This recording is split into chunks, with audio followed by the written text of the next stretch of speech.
Alors, ce matin, pour ceux qui sont sortis aussi très tôt, depuis hier même, on a vu des gens avec des rameaux, ainsi de suite. Alors on a vu que nos frères catholiques commémorent quoi? Pour ceux qui disent la Bible, c'est quoi? Alléluia.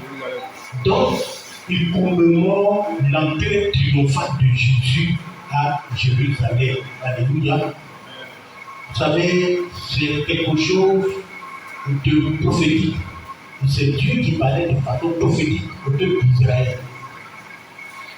C'est le temps où, avant la Pâque,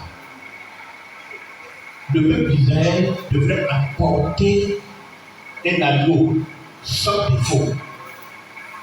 Donc tu envoies ton agneau et le souverain, c'est le sacrificateur, vérifie ton agneau. S'il est sans tache, si c'est un agneau qui est en bonne santé, c'est quand il donne son verdict que tu vas tuer l'animal. Donc de façon prophétique, alléluia, Jésus était assis sur la laisse. Dieu était en train de dire que celui qui vient là, c'est mon agneau pascal qui est en train de venir. Il s'en va aussi pour qu'il soit vérifié. Alléluia. Et vous savez que le souverain sacrificateur, quand on jugeait Jésus, Pilate a dit, mais pourquoi vous voulez même que je le tue? Je le gagne. Il n'a rien fait de sang de sang. Alléluia. Donc Pilate était en train de dire aussi, comme souverain sacrificateur, que l'agneau de Dieu n'a pas de sang de sang. Alléluia. Jésus était sans défaut. Et c'est après ce verdict-là que Jésus a versé son sang pour toi. Alléluia. Pour achever l'humanité. Est-ce que nous devons célébrer le nom de Jésus-Christ en l'acclamant fortement?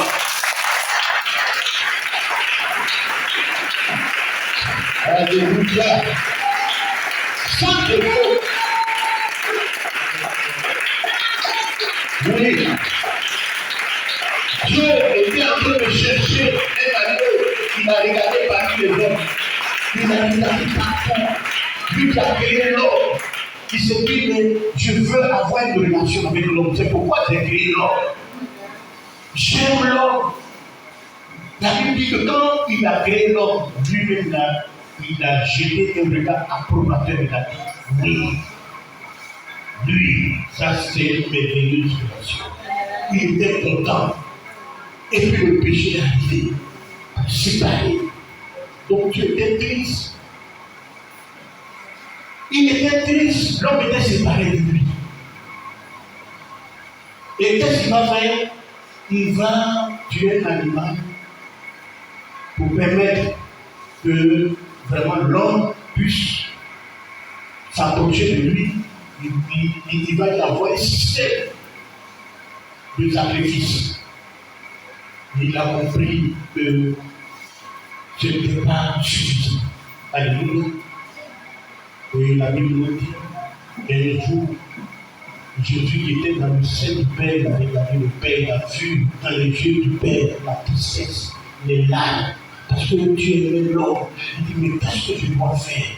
Tu vas venir donner le sang pur pour que l'homme que j'ai créé, je puisse t'approcher de moi. Et Jésus qui s'est venu pour moi, donne-moi un corps. Donne-moi un corps. Je vais aller offrir ce sacrifice. Alléluia. Et Jésus est venu offrir ce sacrifice. Et la Bible dit que le voile est déchiré. C'est pourquoi aujourd'hui, par son esprit, nous pouvons être ici, nous approcher de Dieu à tout moment. Dieu t'entend, tu marches avec Dieu. Vraiment, Dieu agit, il te protège. Et vraiment, Dieu est avec nous. Alléluia. Et c'est avec lui que nous faisons des exploits. Alléluia. Acclamons Jésus-Christ de Nazareth.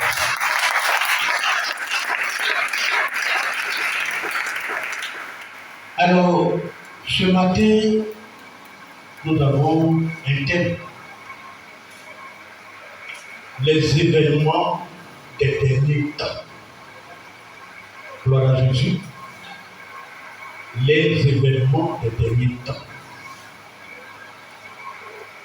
On va lire le texte d'abord, qui est dans Matthieu 24, 3 à 27. Matthieu 24, 3 à 27.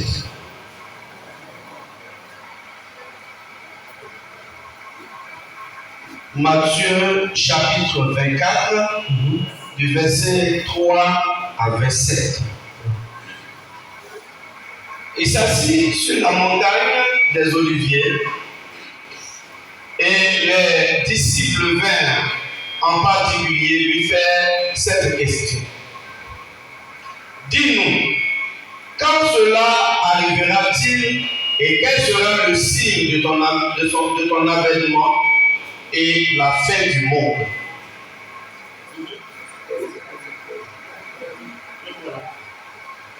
Et la fin du monde. Voilà, diminue juste un peu là. Jésus leur répondit, prenez garde que personne ne vous séduise, car plusieurs viendront sous mon nom, disant c'est moi qui suis le Christ, et ils séduiront beaucoup de gens. Vous entendrez parler de guerre et de bruit de guerre. Gardez-vous d'être troublés, car il faut que ces choses arrivent, mais ce ne sera pas encore la fin. Une nation se lèvera contre une nation, et un royaume contre un royaume, et il y aura en divers lieux des famines et des tremblements de terre. Tout cela ne sera que le commencement des douleurs. Alors, on vous livrera au tourment et l'on vous fera mourir. Et vous serez haïs de toutes les nations à cause de mon nom. Alors aussi, plusieurs succomberont et ils se trahiront, se haïront les uns les autres. Verset 11.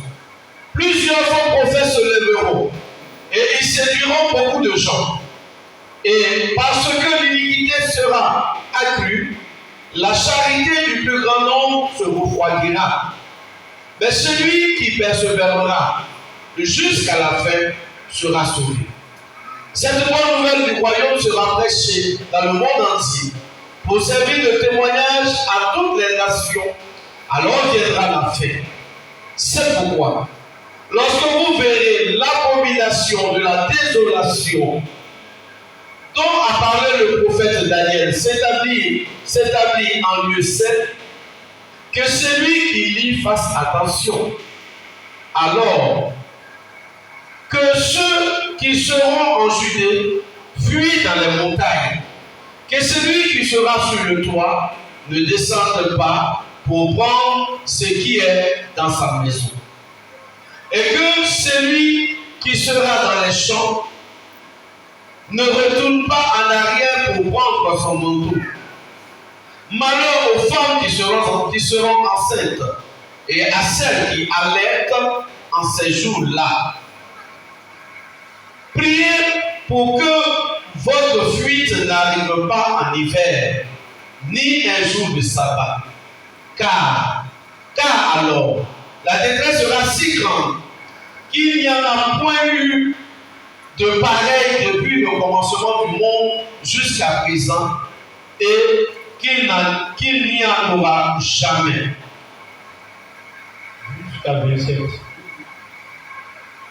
Et si ces jours n'étaient pas abrégés, personne ne sera sauvé, mais à cause des élus, ces jours seront abrégés.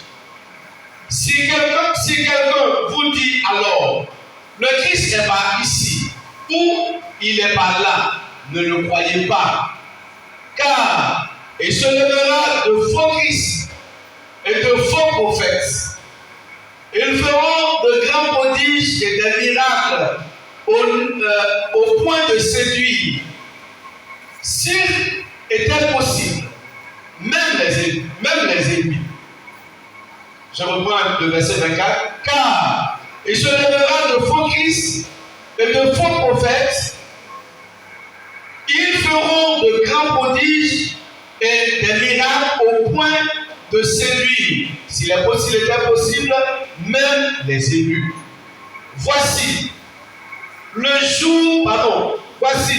je vous l'ai annoncé d'avance. Si donc on vous dit, voici, il est dans le désert, n'y allez pas. Voici, il est dans les chambres, ne le croyez pas. Car comme l'éclair part de l'Orient et se montre jusqu'en Occident, ainsi sera l'avènement du Fils de l'homme. Amen. Amen. Acclame le Seigneur Jésus-Christ de Nazareth. Bien-aimé, le thème est les événements des derniers temps. Alors, quand je parle des événements des derniers temps, il s'agit des événements qui vont arriver dans la fin des temps. Bien-aimés, les enfants de Dieu ne doivent pas ignorer cet événement. Alléluia. Alors, Jésus, tout ce qu'il vient de dire, la Bible nous dit qu'il était sur le mont des Oliviers. Alléluia. Donc, il a donné un discours prophétique. Et dans ce discours, qu'est-ce qu'il va faire? Il va parler de sa seconde venue, de son retour. Il va aussi dire les signes qui vont précéder son retour. Alors, les disciples vont lui poser 3 questions. La première est, quand ces événements doivent-ils se produire? Deuxième question, quel sera le signe de son avènement? C'est-à-dire, quel événement surnaturel va précéder son retour? Et la troisième question, quel sera le signe de la fin du monde? Autrement dit, qu'est-ce qui annonce la fin du monde immédiatement avant son retour? 3 questions qu'on nous pose. Alléluia. Bien aimé, quand nous voyons des situations aujourd'hui, je crois que Dieu veut nous parler pour nous avertir de beaucoup de choses. Alléluia. Alors, est-ce qu'on peut maîtriser la ici, s'il vous plaît?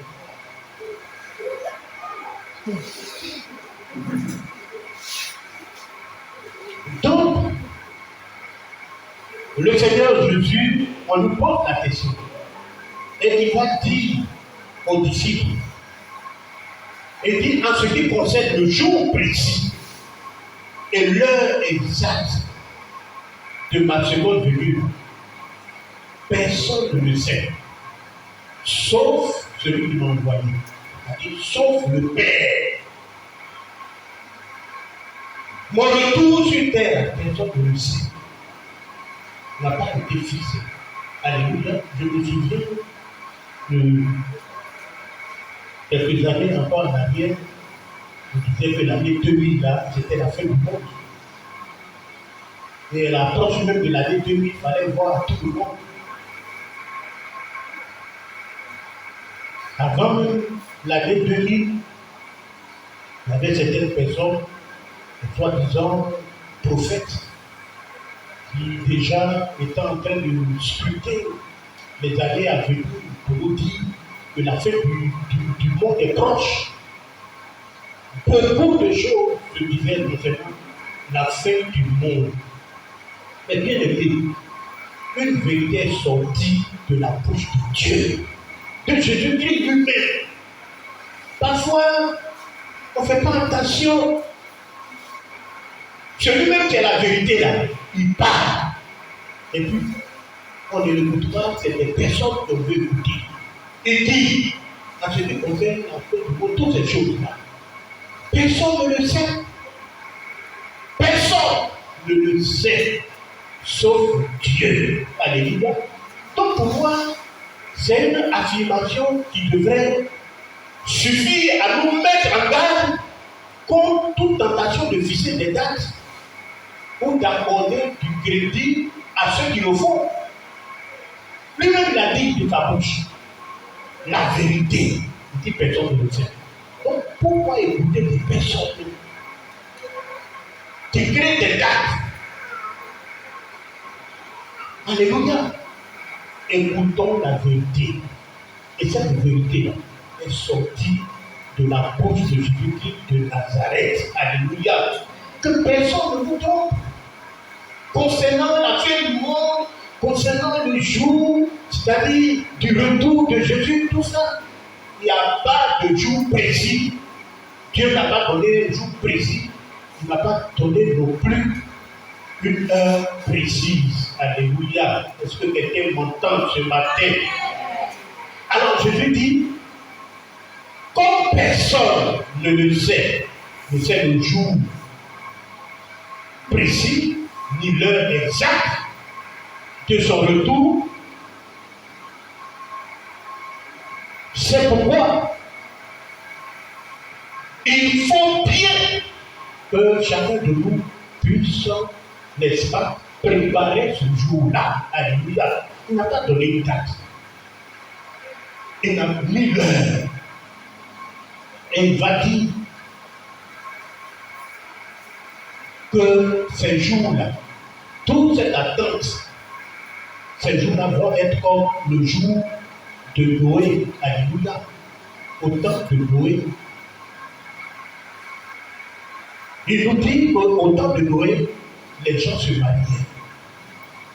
Les gens mangeaient, ils buvaient, ils mariaient leurs enfants. Ils étaient insouciants. Ils vivaient d'une façon routinière, comme s'ils allaient vivre éternellement. Ils vivaient comme si Dieu lui-même ignorait tout ce qui se passe sur la terre. Au temps de Noé. Et Jésus nous dit qu'ils avaient été avertis de l'imminence du déluge. Mais malgré tout cela, ils continuaient de vivre comme s'ils étaient même à l'abri de ce danger-là. Et lorsque le déluge est arrivé, ces hommes se sont retrouvés, se sont trouvés pris au dépourvu et sont restés à l'extérieur de l'arche. Et la Bible nous dit qu'il en sera exactement de même lorsque Jésus va revenir. Alléluia. Lorsque Jésus va revenir, ceux qui sont en Christ, parce qu'aujourd'hui, l'âge, c'est Jésus-Christ de Nazareth. Alléluia. L'âge, là, c'est Jésus-Christ de Nazareth. C'est ceux qui sont en Christ qui vont être sauvés ce jour-là. Bien aimé, le Seigneur attire notre attention sur ce temps qui est en train de passer. Il y a quelque chose qui nous guette. Donc, en tant qu'enfant de Dieu, nous devons vraiment faire attention pour ne pas que ce qui a surpris les gens au temps de Noé, là, nous surprenne. Alléluia. Jésus dit, il mangeait, il buvait. La même chose aujourd'hui. Ils buvaient, ils mangeaient. Ils étaient insouciants. Ils avaient été avertis que le déluge allait arriver. La même chose que nous sommes avertis. Que ce monde-là va passer. Que Jésus va revenir. Il va venir en livrer ses enfants. On a été avertis.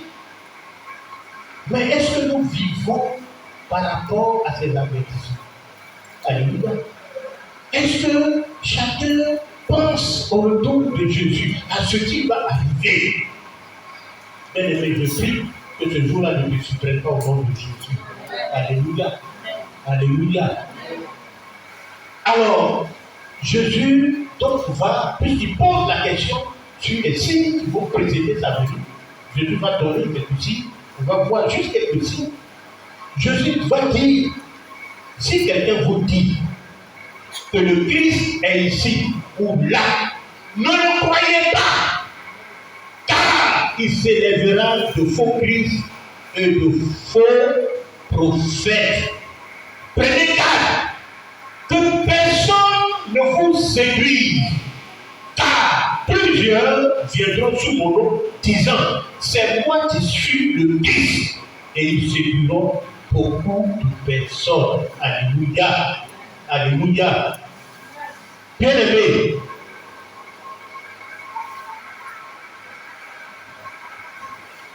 vous allez sur les réseaux, vous voyez beaucoup de choses. Moi, un jour j'étais là et j'ai zappé comme ça sur la chose, et puis j'entends Jésus que vous êtes en train de chercher, il dit va venir, il ne viendra plus. Avec les mêmes termes, il ne viendra plus. Il ne viendra plus. Jésus l'a dit, il ne va plus venir. Qui vous dit qu'il va venir encore, il ne viendra plus. Pourquoi? Parce qu'il est là. Moi, je suis là. Je suis venu. Qui vous dit que Jésus va venir encore? Moi, je suis Jésus. Et je suis venu. Bien-aimés, vous êtes en train de lire, mais ce sont des réalités. J'ai vu encore, c'était à Boudraman, quelque chose comme ça, il dit, il est venu avant vous là-bas. Il dit, c'est de lui que la Bible parle, le Messie, là, c'est lui. Oui, Jésus parlait Patmos, tout ça. Il dit, c'est lui. Quelque part aux États-Unis, là-bas, quelqu'un en train de dire, c'est lui, Jésus-Christ qui est revenu. Bon, quand je regardais tout ça, je me suis dit, mais moi, ma Bible ne me dit pas que Jésus va revenir parce qu'on m'a dit qu'il a été arrêté. Celui notre Jésus ici. Voilà, il a la maga. On m'a dit qu'il a été arrêté. Donc, j'ai vu ça. Bon, c'est vrai que sur les réseaux, on dit pourquoi je vais arrêter? Moi, je ne me lance pas dans ce débat. Mais quand on l'a arrêté, je me suis dit, mais moi, ma Bible ne me dit pas que Jésus va revenir et puis il va encore être arrêté. Et puis il va partir à la maca. Oui, mais ce sont pour des trucs simples que vous pouvez amener. Bon, voilà, c'est comme ça. Il va être arrêté. Et puis il va partir à la maca. Bon, depuis qu'il a la maca, bientôt, sûrement, il sera crucifié. Il va ressusciter. Pour tout ça là, il y a quelqu'un même qui le retourne, il m'a dit, mais si, il a dit, mais si il est Jésus, allez le mettre sur la Bible là-bas, on va voir qui est Jésus. Bien aimé. Alors, un Jésus qui est venu comme ça, on n'a pas vu le signe de son avènement. Jésus lui-même là, après qu'il est venu là, on a vu quand même un signe, on a vu l'étoile. Bon, et tout ce que la Bible dit ici concernant ces signes, près de tout ça, quelqu'un qui a mangé avec nous ici sur le monde, peut-être on le connaît, il s'appelle Kwasi Yao, bon, quelque chose comme ça. On a vu tout. C'est-à-dire, rien ne nous dit dans la Bible que ce homme-là est Jésus-Christ. Et comme Jésus l'a dit, il dit, prenez garde. Il faut attirer beaucoup de monde. Regardez, moi j'ai vu sur l'église. C'est rempli comme ça, rempli. Voilà, Jésus-Christ. Bien aimé, le jour de Jésus lui-même, le jour de son ascension, alléluia, il était, c'est dans le livre des Actes au chapitre 1, il était avec ses disciples, et la Bible nous dit qu'une nuée est venue l'entourer. Et les disciples étaient là, ils ont vu Jésus monter au ciel. Ils avaient les yeux vers le ciel comme ça, quand deux anges sont apparus pour leur dire, Jésus que vous êtes en train de regarder, allons au ciel. C'est de la même manière qu'il va venir. Alléluia. C'est de la même manière qu'il va venir. Donc Jésus parlait là. C'est comme ça qu'il est venu du ciel. Moi je me pose la question. On dit c'est de la même manière qu'il va venir de Dieu. Et tout vient du temps. Mais, alléluia, Jésus, dans la prophétie qu'il était en train de dire, je nous avais déjà averti. Il dit ne le croyez pas. Ne le croyez pas. Il dit, ils vont venir comme c'est moi qui suis le Christ. C'est des menteurs. Ils viennent pour vous séduire. Alléluia. Vous savez, le diable, il voit la fin des temps. Il voit que les choses sont allées, commencent à aller vers sa destruction. Donc, il fait tout pour induire en erreur tous ceux qui attendent Jésus de tout leur cœur. Alléluia. Il fait tout pour les induire en erreur. C'est pourquoi il vous présente ces choses. Alléluia. Tout ce que nous sommes en train de voir, il dit, il y aura des guerres et des bruits de guerre. Une nation va se lever contre une nation et un royaume contre un royaume. Mais je voudrais faire une précision. Ce que nous sommes en train de voir là aujourd'hui, bien aimé,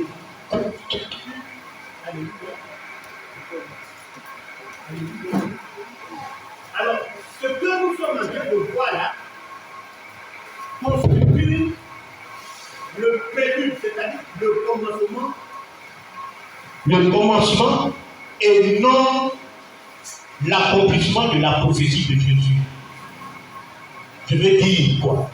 Ce que tu es en train d'observer aujourd'hui là n'est rien à côté de ce qui va se produire quand la prophétie de Jésus va s'accomplir.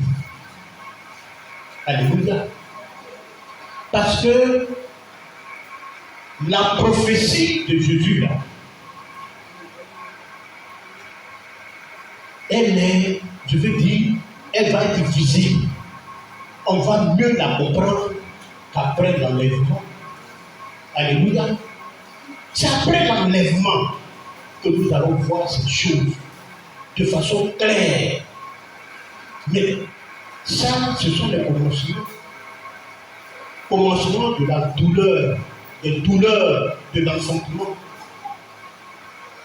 C'est pourquoi il dit, vous allez voir, mais ce ne sera pas encore la fait. Alléluia.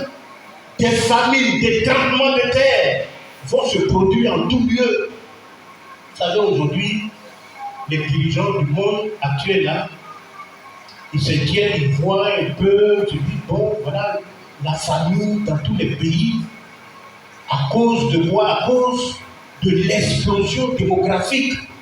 Mais ce que Jésus annonce ici, la famille, bien aimé, sera pire.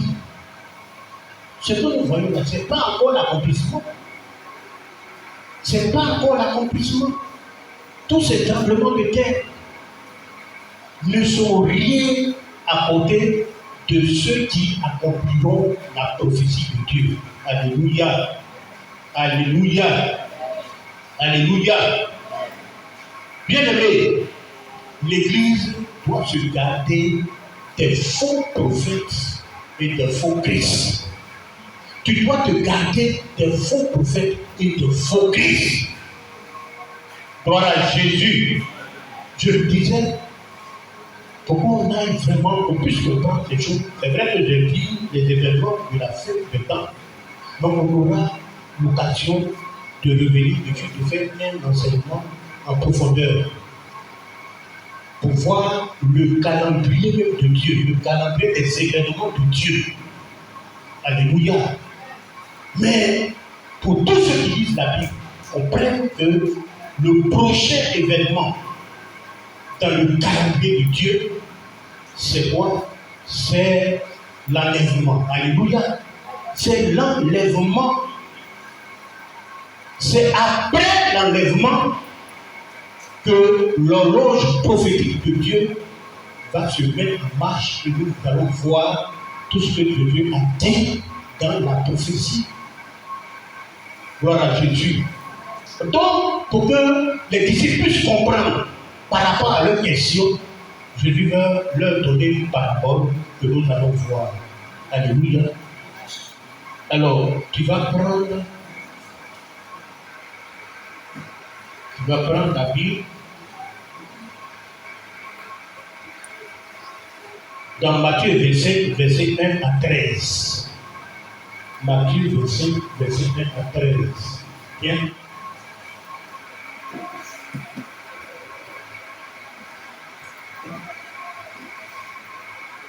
Matthieu chapitre 25. Verset 1 à 15. Alors le royaume des cieux sera semblable à 10 vierges qui, ayant pris leur lampe, allèrent à la rencontre de l'époux. 5 d'entre elles étaient folles et 5 sages. Les folles, en prenant leur lampe, ne prirent point d'huile avec elles. Mais les sages prirent avec leur lampe de l'huile dans des vases. Comme l'époux tardait, toutes s'assoupirent et s'endormirent. Au milieu de la nuit, on cria: voici l'époux, allez à sa rencontre. Alors toutes ces vieilles se réveillèrent et préparèrent leurs lampes. Les folles dirent aux sages: donnez-nous de votre huile, car nos lampes s'éteignent. Les sages répondirent: non, il n'y en aura pas assez pour nous et pour vous. Allez plutôt chez ceux qui en vendent et achetez-en pour vous. Pendant qu'elles allèrent en acheter, l'époux arriva. Celles qui étaient prêtes entrèrent avec lui dans la salle des noces, et la porte fut fermée. Plus tard, les autres vierges vinrent et dirent: Seigneur, Seigneur, ouvre-nous. Mais il répondit: je vous le dis en vérité, je ne vous connais pas. Veillez donc, puisque vous ne savez ni le jour ni l'heure. Amen. Gloire à Jésus. Amen. Alléluia. Donc Jésus donne cette parabole qui parle des 10 vierges qui ont pris leur lampe et sont allées à la rencontre de l'époux. Et la Bible vous dit que 5 d'entre elles étaient sages et elles avaient pris de l'huile pour leur lampe et les autres non. Et au fur et à mesure de l'attente, elles se sont endormies. Alléluia. Elles se sont endormies. Ça, c'est très important. Au fur et à mesure de l'attente, elles se sont endormies. Bien aimé, quand on parle de sommeil spirituel, c'est important. Quand tu n'as plus soif des choses de Dieu, prière, même venir au culte les dimanches, les soirs, dis-toi que c'est le sommeil spirituel. Que tu es endormi, ton esprit n'est pas éveillé, n'est plus en contact avec le monde de Dieu. Alléluia. Quelqu'un qui s'endort, est-ce qu'il est en contact avec ce monde physique? Bien aimé, le temps est de se réveiller. C'est plus le temps de dormir sur le plan spirituel. Le temps est arrivé où chacun doit s'accrocher fermement, aimer les choses de l'esprit, s'attacher fermement au Seigneur. Alléluia. Aujourd'hui, il y a certaines personnes à cause de la souffrance. Ils préfèrent même abandonner la foi, la souffrance. Les choses, les soucis de ce monde font que les enfants de Dieu sont endormis. Bien-aimés, je prie que l'Esprit de Dieu te réveille au nom de Jésus. Alléluia. Que tu sois réveillé. Parce que le danger est imminent. De la même manière que cette femme était endormie, c'est comme ça que tu as subi, tu es endormi. Alors, la Bible nous dit, quand on parle des saints vierges qui sont sages, représentent les saints sages, représentent les enfants de Dieu qui aiment vraiment le Seigneur. Alléluia. Les vrais enfants de Dieu. Gloire à Jésus. Et la langue évoque aussi leur profession de foi, ce en quoi ils croient. Et lui, vous savez, dans la Bible est toujours assimilé au Saint-Esprit. Alléluia. C'est le Saint-Esprit dont on parle. Ils n'avaient pas Dieu dans leur langue. Des vierges. Donc, les vierges qui ne sont pas sages, qui sont folles, désignent des personnes qui très souvent sont à l'église ici avec nous, mais ils n'ont pas encore rencontré Jésus-Christ de Nazareth. Ces personnes-là peuvent avoir fait 10 années à l'église de tout ça. Ils ne sont pas encore enfants de Dieu. Ils n'ont pas l'esprit de Dieu. Ils prétendent être enfants de Dieu, mais ils ne le sont pas. Alléluia. Gloire à Jésus. Et dans la parabole, l'époux est Jésus-Christ lui-même. Alléluia. L'époux est Jésus-Christ lui-même. Et la Bible nous dit qu'à minuit, il y a un cri qui a annoncé la venue de l'époux. Un cri.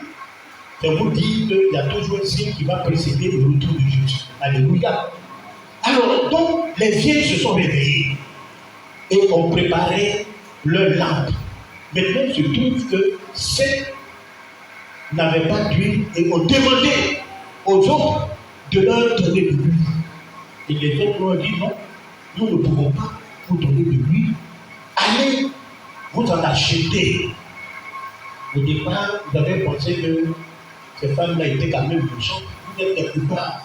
Et puis, l'époux arrive, les autres n'ont pas pu nous dire, donne-nous un peu, puis on va arriver, non, vous ne voulez pas, nous sommes méchants. Mais après, ils ont compris. Alléluia.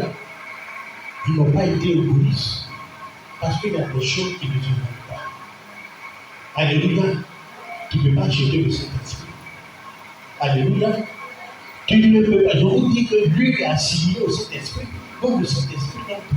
On ne peut pas. Alléluia. C'est toi qui fais une rencontre avec le Seigneur, une rencontre personnelle avec le Seigneur. Quelqu'un, je ne peux pas donner le Saint-Esprit à mon frère, à ta peur. Non. Personne ne peut donner le Saint-Esprit à un autre. Elles ont dit, non, allez, vous-même l'achetez. Et la Bible dit que pendant qu'elle était sur le chemin, il fallait acheter une main. L'époux est arrivé. L'époux est arrivé. Et quand il est arrivé, il est entré avec les 5 sages, les vieilles sages, entré dans la salle des noces. Alléluia. Et quand les autres sont revenus, la porte était déjà fermée. La porte était fermée, l'époux a fermé la porte. Et quand les autres ont demandé à entrer, l'époux il a attiré le pas de panique. Je ne vous connais pas. Bien aimé, la Bible dit que tous ceux qui disent Seigneur, Seigneur, ce n'est pas eux tous qui vont entrer. Ce n'est pas eux tous qui vont entrer dans le royaume des cieux. Il y a des gens qui vont dire au Seigneur, n'avons-nous pas prophétisé en pardon? N'avons-nous pas fait des miracles? On a fait marcher des paralytiques ici. On a prié pour des gens. Ils ont eu du travail. On a fait des miracles. Mais il va dire, moi, je ne vous connais pas. Je ne vous connais pas. Retirez-vous de moi. Vous qui promettez de vous quitter. Bien-aimé, le Seigneur, il a dit, comme vous ne connaissez pas l'heure, vous ne connaissez pas aussi le jour où je vais venir. Veillez. Veillez. Veillez. Veillez là. Bien-aimé, c'est une attention au jour de Dieu. Je reviens là-dessus pour le dire. C'est s'aimer Dieu avec amour.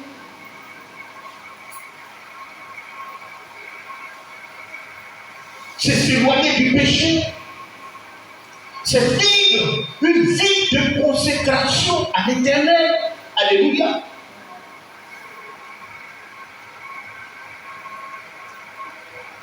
Bien-aimé, aujourd'hui, en tant qu'enfant de Dieu, chacun de nous devrait vivre comme si le Seigneur pouvait revenir à tout moment. Alléluia. Veillez dans cette suite avec nous. C'est-à-dire que tu dois vivre comme si le Seigneur pouvait revenir à tout moment. À tout moment. Il a pris autant de Noé pour nous rappeler ces choses. Personne ne sait l'heure ni le jour. Mais le temps de l'attente là doit être pour nous un temps de vie de consécration à l'Éternel. Alléluia. Parce que l'enlèvement, bien aimé, les gens, parfois, d'autres, ils prêchent, ils disent certaines choses comme si vraiment on avait connu l'enlèvement. Ou bien, ils voient ces signes-là où il y a des guerres. C'est vrai, aujourd'hui, il y a des guerres. Mais je le répète, ça n'a rien à voir avec les signes dont parle Jésus dans sa prophétie. Ce sont des signes que nous allons voir après l'enlèvement qui vont se concrétiser. On parle de la bête, on parle du chiffre 666, on parle de la tribulation, le temps de tribulation, le festin des noces, le millénium, tout ça. On va devenir dessus, on va vous expliquer, vous enseigner. Mais ça, c'est après l'enlèvement. Alléluia. Et l'enlèvement même là, c'est pas le second, pas du second, la seconde venue de Jésus. L'enlèvement, c'est pas le retour, le second retour de Jésus. Non. Parce que la Bible dit que Jésus sera dans les airs. Il ne mettra même pas pied sur la terre. C'est dans les airs qu'il sera. Et nous irons vers lui. Les chrétiens seront enlevés, ils iront vers lui. Ceux qui vont vivre ce temps-là, ils iront vers lui. Ils vont à sa rencontre dans les airs. Alléluia. Et c'est après, je l'ai dit ici, que l'horloge prophétique de Dieu va se mettre en marche. Et tout ce que Dieu a dit dans sa prophétie-là va s'accomplir comme ça. Alléluia. Et quand vous pensez qu'il y a eu l'enlèvement, bon, écoutez, s'il y a eu l'enlèvement, moi je suis là, je me regarde, je me dis, attends, s'il y a eu l'enlèvement déjà, avant qu'hier j'ai été malade, non, c'est pas vrai. L'enlèvement n'a pas eu lieu. Parce que la Bible dit que ce corps-là, quand nous serons arrivés, ce corps corruptible-là ne peut pas éviter le royaume des cieux. Alléluia. Le corps qui tombe malade, non. Ce corps-là sera changé en un corps incorruptible. C'est avec ce corps-là que nous serons arrivés. Donc, ne parlons pas aux gens comme si l'enlèvement était avec tous ces signes-là que non. Là, ce sont des commencements. Il faut leur faire comprendre que Dieu nous ouvre les yeux sur certaines choses, mais ce n'est pas la prophétie, ce n'est pas les éléments de la prophétie qui sont en train de la prophétie que Jésus-Christ a donné sur le mouvement de l'origine, ce n'est pas ça. est en train de s'accomplir. Alléluia. Et ça n'a rien à voir avec ce qui va se produire après l'enlèvement. Alléluia. Ce matin, bien aimé, je voudrais, par la voix du Seigneur, nous avertir tous, comme il a dit, et nous allons voir. Ce que vous voyez, les Jésus, les prophètes, tout ce qui se dit, que vous voyez, le Seigneur dit, je vous l'ai dit d'avance, je vous l'annonce, que ce sont des choses qui vont se passer, pour vous avertir, pour ne pas que vous soyez séduits, pour ne pas que des hommes vous déduisent en erreur. Alléluia. Nous attendons le Seigneur et il nous a donné sa parole, la prophétie. C'est écrit. La prophétie est écrite, elle est là. Bien aimé, nous ne laissons pas séduire par ces prophètes, ces faux Christ qui sont en train de lancer leur venin un peu partout. Soyons attachés aux Écritures. Alléluia. Soyons attachés aux Écritures. Oui. Vraiment que nos vies, mettons nos vies en règle chaque jour, à tout moment, parce que nous ne savons pas le jour précis, ni l'heure à laquelle nous allons retourner. C'est comment nous faire de vivre comme si demain va être son retour. Alléluia. Vraiment, je vous exhorte à vous approcher du Seigneur. Regardez ce monde-là, parce que ce monde-là va passer. Alléluia. Tout ce que vous êtes en train de voir, c'est le commencement des choses. Alléluia. Ce n'est pas encore la fin. Ne nous laissons pas surprendre comme au temps de Noé, mais que nous puissions entrer dans l'âge et l'esprit de Nazareth. Que le Seigneur nous bénisse.